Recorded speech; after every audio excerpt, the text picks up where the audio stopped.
क्या आपको पता है सुसमाचार प्रचार करना यानी इवेंजलिज्म करना आपकी बुलाहट ही नहीं मगर भारत देश के नागरिक होने के नाते ये आपका हक भी है।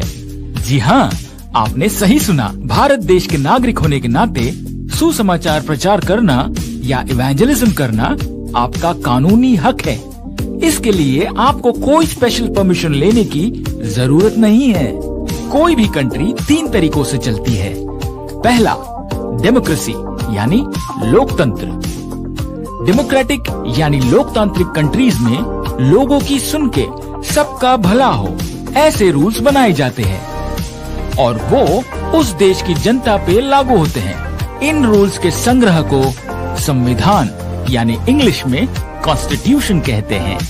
दूसरा, तानाशाही जिसको इंग्लिश में कहते हैं डिक्टेटरशिप। इन देशों में एक आदमी जो उनका नेता या प्रेसिडेंट हो उसी की मर्जी से कानून और नियम बनाए जाते हैं और उनको लोगों पे थोप दिया जाता है।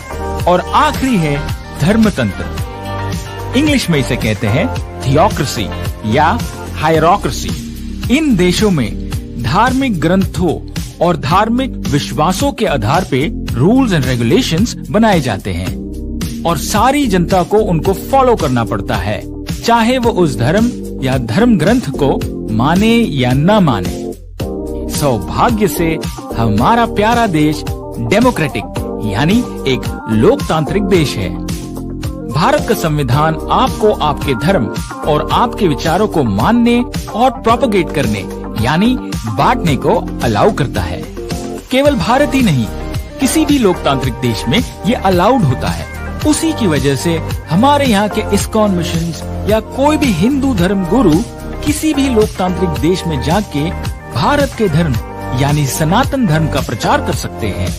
और अगर उनको वहाँ कोई रोके टोके डराए धमकाए तो ये असंवैधानिक यानी अनडेमोक्रेटिक एक्ट कहलाता है और इसकी कड़ी निंदा होनी चाहिए।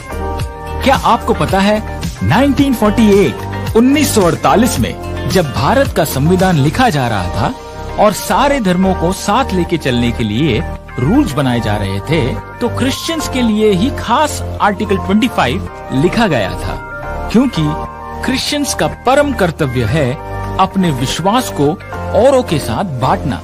इसके सिवाय क्रिश्चियनिटी अधूरी है। तो भैया अभी तक क्या समझे?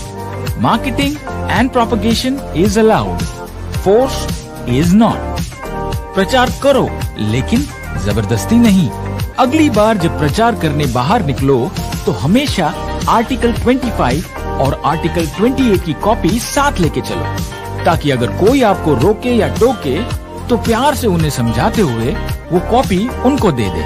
और कोई आपको पुलिस के पास ले जाने की चेतावनी देता है तो डरिए नहीं, आपने कोई कानून नहीं तोड़ा है।